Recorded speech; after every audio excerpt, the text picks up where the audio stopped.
SwayamPrabha. Digital India. Educated India.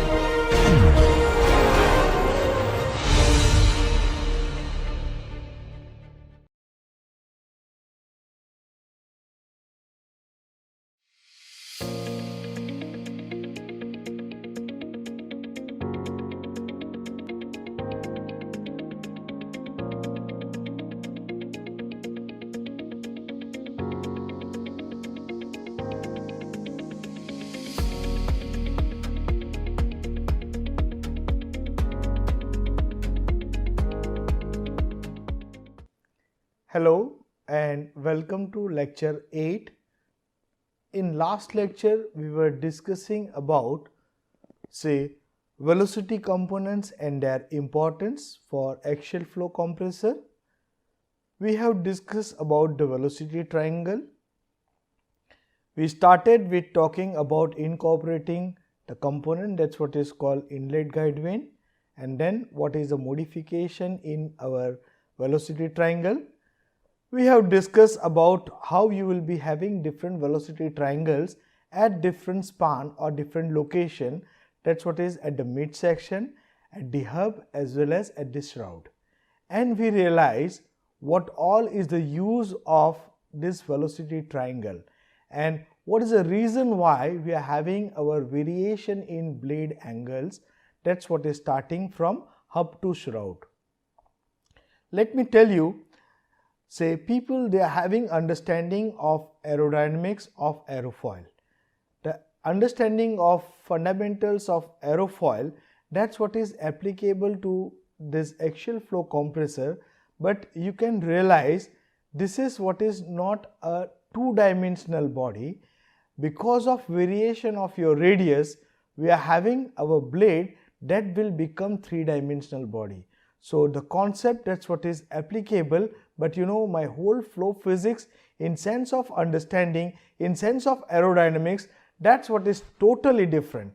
It has nothing to do with what aerofoil we are discussing about the wing. Okay. So now onwards when I say aerofoil, just be clear, we are talking about the aerofoil, that's what is used for axial flow fan or axial flow compressor. Then we started talking about the work done correlation, that's what is representing your case for aerodynamic work and your thermodynamic work. Okay. Now this is what we have derived, this is what we were discussing about my specific work done using my aerodynamic correlation, using my velocity triangle, that's what can be written as W, that's what is equal to U CA tan beta 1 minus tan beta 2. We have our fundamental understanding of thermodynamics, what we discussed in our last module. Okay. Now let's move ahead, what all will be the use of these relations. Okay.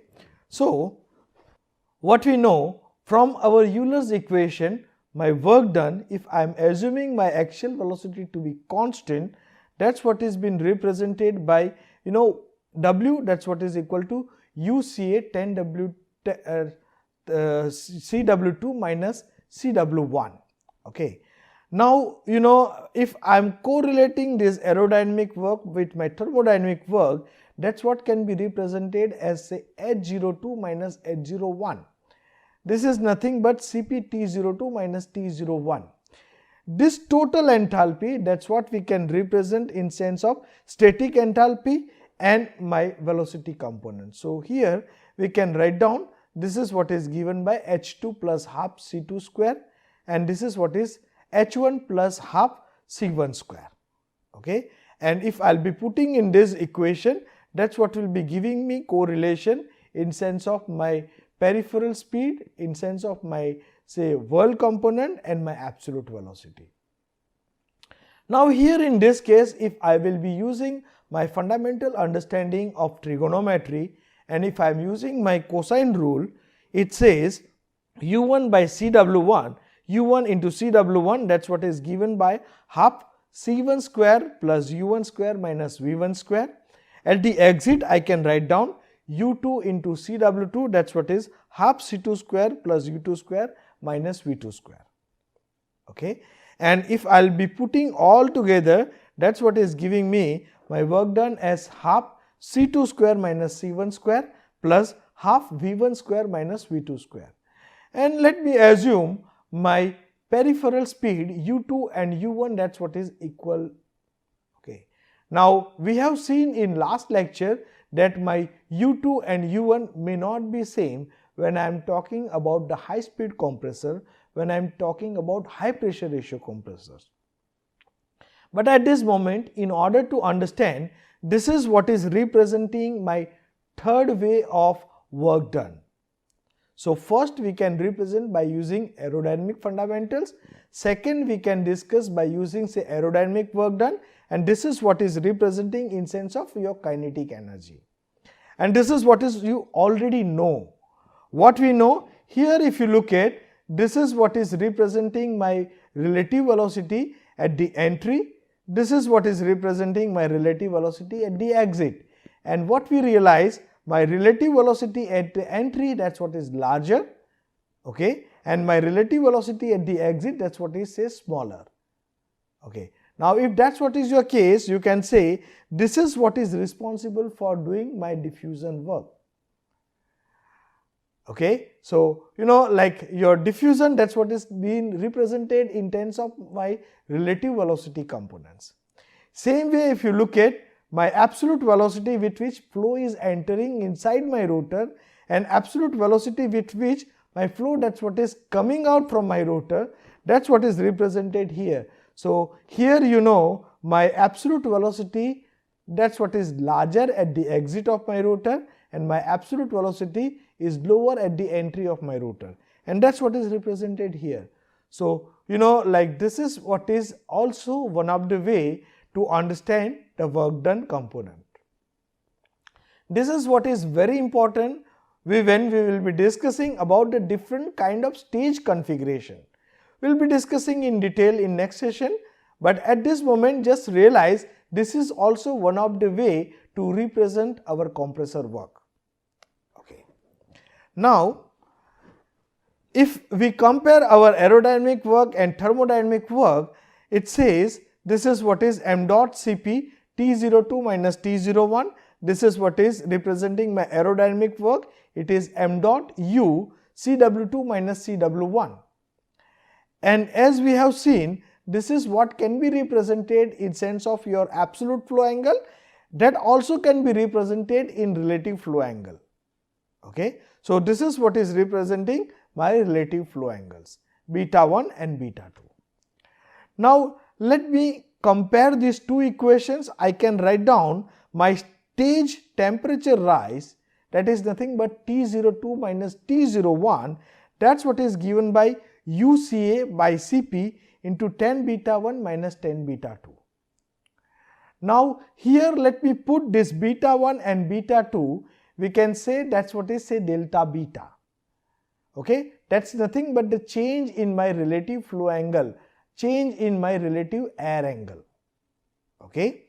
Now what we know, our compressor ratio or compressor pressure ratio, that's what we can represent in sense of my stage efficiency or isentropic efficiency into delta T0 divided by T01 to the power gamma over gamma minus 1. Now let me combine these two equations. In place of delta T0, I will be writing UCA by Cp into 10 beta 1 minus 10 beta 2.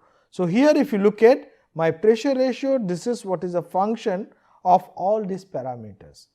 Now this is what is very important. This is very important for us to realize, okay, how we will be getting our pressure ratio. So let me move to say our next slide. Say this is what is representing our compression ratio as we have discussed. Now let's discuss about what all we are expecting from our compressor application to aero engines. Okay. Now what all we are looking for our future engine, we are looking for compact engines. That means I want to reduce the overall size of the engine. That means if I consider I want to reduce the number of stages, that's what we are using in axial flow compressor. And we have realized when I was discussing polytropic efficiency, it says you increase the number of stages such that you will be getting higher overall efficiency. Now next, that's what is lighter weight of our engine, because that's what is directly related with your drag of the engine, drag of your aircraft, and that's what is directly related with your fuel economy. That means your pressure ratio, that's what is always a major parameter in order to design your engine. Okay, when I say I am looking for this kind of situation, it says I am looking for per stage pressure rise to be large. I am looking for per stage pressure rise to be higher. If my per stage pressure rise, that's what is higher, I can reduce the number of stages required to do particular compression. If I am reducing the number of stages, that's what is reducing my overall length and weight of the engine. That's what is my requirement. So now the thing is, based on this correlation, if you look at, it says per stage pressure rise, if I am looking to be increased. So if you look at, this is what is representing my entry temperature. So you can understand for aero engine, since it is flying at different altitude, say ground condition, cruise condition, those conditions are different.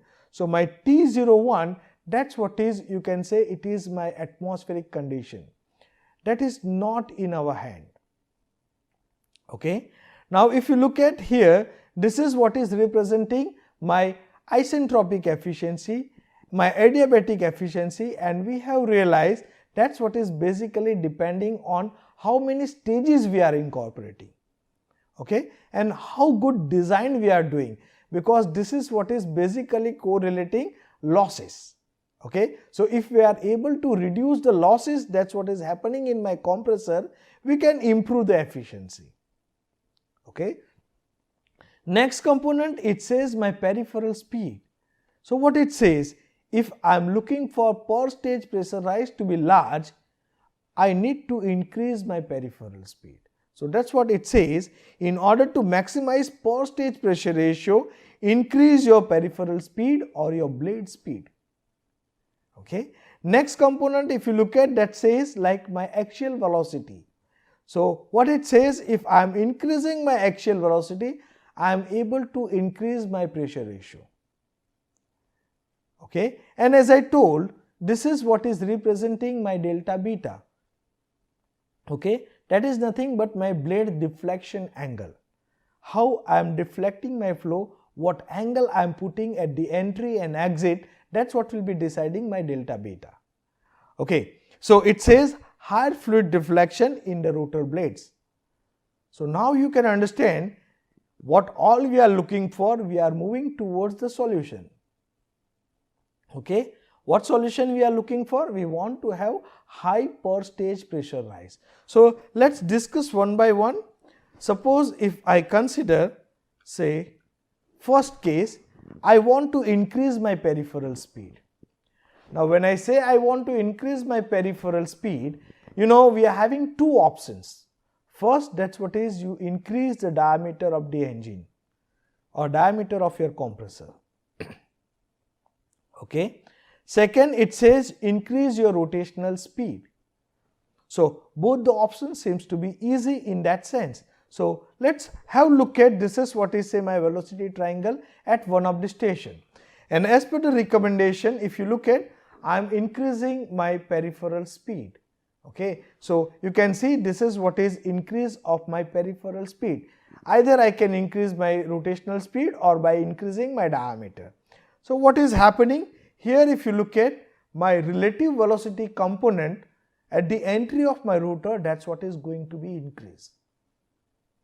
Okay. Same way, what is happening at the exit of my rotor, because I am increasing my peripheral speed, my relative velocity at the exit of my rotor also will be increasing.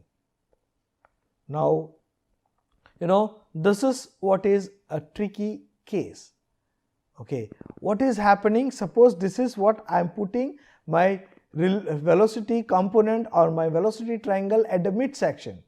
If I am moving towards the tip, what will happen? I will be having this V1 component to be very large, that will go in transonic or supersonic range. Okay, so what it will be doing? My flow will go supersonic near the tip region. Now, as we know, our rotor, that's what is cantilever kind of configuration. So your rotor blade, that's what will be fixed on my hub, and other end, that's what is free. So in case of such situation, we will be having more chances for my structural damage to happen. It will give you problem, that's what is called flutter of my blade. Okay, that's what is, aerostructural kind of configuration. That's what people used to say aeroelasticity. That's what is a critical problem. Okay, so it says when I am having my rotational speed to be larger, it has a limitation in sense of my structural problem. Second, it says we will be having formation of shock that will be happening near the tip region. Now we realize this shock is nothing but that's what is increasing my irreversibility in the process. That's what is creating the blockage to my flow in that particular region. And if that's what is your case, what will happen? You will be having your efficiency to be lower because my losses are going to increase. Okay, so this is what is one of the plot. That's what is giving you idea how you will be deciding your entry absolute velocity. Okay, so and this is what is representing my relative Mach number. On my x-axis, that's what is representing my blade speed. So this will give some idea what all numbers you need to decide with. So here if you look at, if I will be increasing my absolute velocity, suppose say my entry is axial entry, if I am using say 200 meter per second, and if I will be moving with say increasing my blade speed, you can say my relative Mach number, that's what is going to be high. And if that's what is your case, you are having other kind of problem. Now at this moment I am saying increasing your speed, that's what is creating trouble in sense of formation of shock, and that's what is reducing your efficiency, and people they used to avoid that kind of situation. But with the development of technology, with the use of your computational tool, with sophisticated instrumentations used in your experimental part, now we are able to achieve very high pressure ratio with minimum losses by using special kind of aerofoils. Okay, those aerofoils are called transonic aerofoils. Okay, by using this transonic aerofoils, you are able to address this problem. Okay, so from beginning, if I'll be talking about all those stuffs, then you will be having confusion what all we are discussing at this moment. But just try to look at, try to understand, this is what is one of the problem. So problem is with my structure, problem is with my rotational speed, and problem that's what is with my shock formation. Okay, so it says higher rotational speed, that's what is little tricky. Now what all people they are working at this moment. Okay, so these are different engines by different companies. If you look at, this is what is representing Pratt & Whitney 4000, that's what is having overall pressure ratio of 42.8, and your thrust is roughly 435 kilonewton. Now what we are discussing here, if you look at, this is what is my fan, that's what is having pressure ratio roughly in the range of 1.4 to 1.6. This is what is say my LP spool, this is what is my HP spool. Okay, and this HP spool, that's what is connected with my HP turbine, my LP spool and fan, that's what is connected with my LP turbine. Now just look at, okay, here if you look at this stage what we are having, that's what we say LP compressor, that's what is having larger diameter. Okay, and if you look at here for HP spool, my diameter is coming to be lower. Okay, do not get confused. In order to have good look of engine, people they have done like this. No, This is what is with your fundamental understanding. What fundamental understanding? That's what is your Euler's equation. Okay, what it says, my work done or my pressure rising, that's what is a function of my peripheral speed. So if I am increasing my diameter here, I will be able to achieve high pressure ratio. Remember one thing, say your LP compressor does not mean that it is making or it is generating low pressure. HP compressor does not mean it is generating more pressure or high pressure. Okay, it may be possible that LP compressor will be generating more pressure compared to your HP compressor. But here you can see, so in order to rotate my fan at a lower speed, okay, this spool, LP spool, that's what is rotating at the low speed, and that's the reason why this diameter is coming to be large. Now for HP spool, if you look at, my rotational speed will be larger, it will be higher. It may be more than 12,000 RPM, and for fan may be rotating around say 2500 or maybe 3000 RPM roughly. Okay, so since my rotational speed is higher, that's the reason why my diameter is going to be lower. Okay, so this is what is we need to realize in sense of engines. Now here if you look at, this is what is representing my GE9X engine, and if you look at, that's what is having say thrust capacity of 600 kilonewton and pressure ratio of 60:1. Now in this case also, if you look at carefully, this is what is giving me special provision in which I will be having number of stages to be lower. Just look at here pressure ratio, that's what is in the range of 42.8, and just look at this is what is 60:1. Okay, same way there is a other company, that's Rolls-Royce. They are working uniquely on 3-spool configuration, and if you look at carefully, my HP diameter, HP compressor diameter, that's what is lower. Okay, and my number of stages are also lower. Okay, so this fan that will be rotating at the low speed, my intermediate pressure spool configuration, that's what is rotating at medium speed, and my HP spool that will be rotating at the high speed.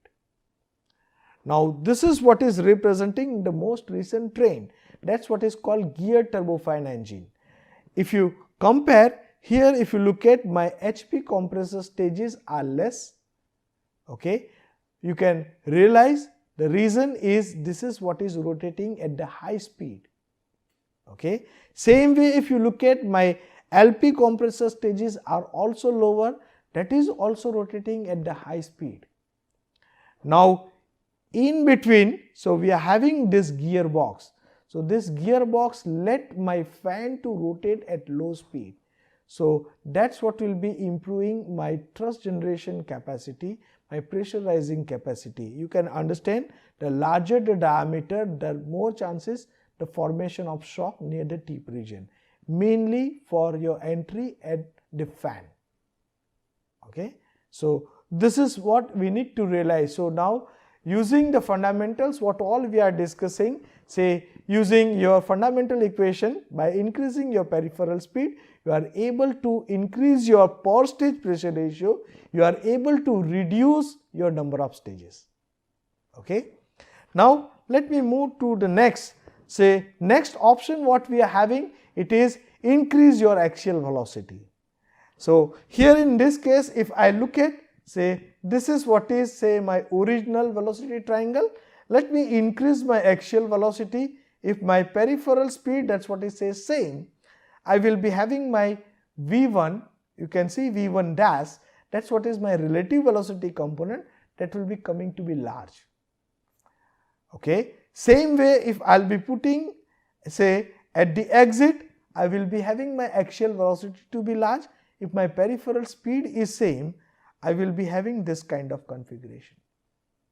Now here also if you look at carefully, this is what is representing my beta 1 dash, that's what is lower than my beta 1, and here this is what is beta 2 dash, that's what is lower than that of my beta 2. Now again the situation is same as what we have discussed for your high speed configuration. What happens? You will be having your flow to be supersonic, or it will go in transonic region at particular radius. Issue, that's what is same, you will be having formation of shock, it will give the blockage to your flow, and that's what is reducing your efficiency. Okay, now the question is like this, all are the limitations, and as I told, people they try to come out from these difficulties of formation of shock. Now the challenge that's what is come is how do we increase our axial velocity. Just realize this axial velocity, that's what is a responsible parameter for my mass flow rate. Okay, so what it says, in order to have your axial velocity to be large, you need higher mass flow rate per frontal area. Okay, frontal area in the sense my air that will be sucked from my front side, or from my, say for high bypass or low bypass ratio engine, my air that will be sucked from the entry. Even for turbojet also, it will be entering from your entry case, or say my diffusing passage. Okay, now what happens, this is what is creating the trouble. Suppose if I am talking about say turbojet engine and turbofan engine, we are having some constraints in sense of diameter.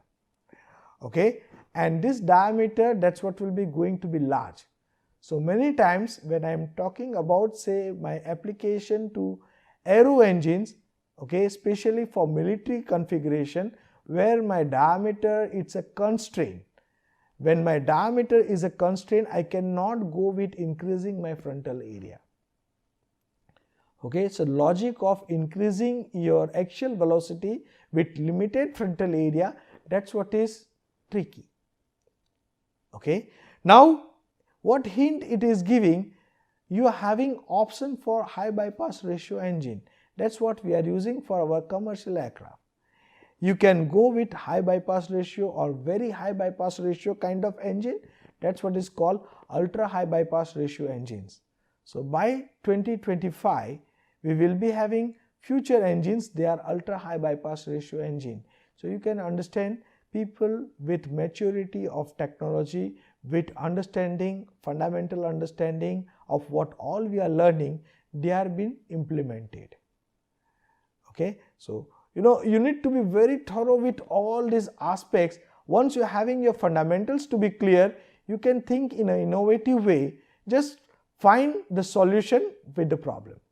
Okay, now let me go with say our next configuration.